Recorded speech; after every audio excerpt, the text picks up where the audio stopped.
Hello everyone, welcome back into this channel. So through this video I will give you explanation about the way how you can change your display name on Zoom application right before you do the online meeting.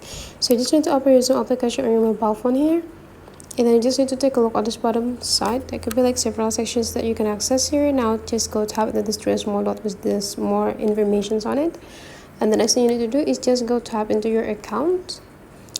That could be a second option here, which is the display name. So you just need to tap on it, and the next you just need to change the name that you want.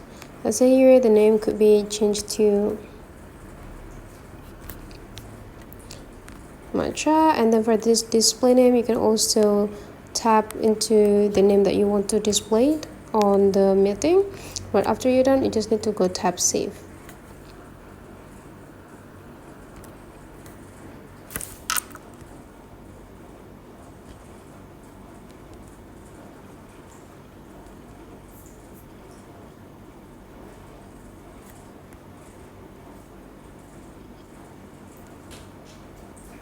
And now you just need to go tap save, and you already got the new display name on your Zoom application.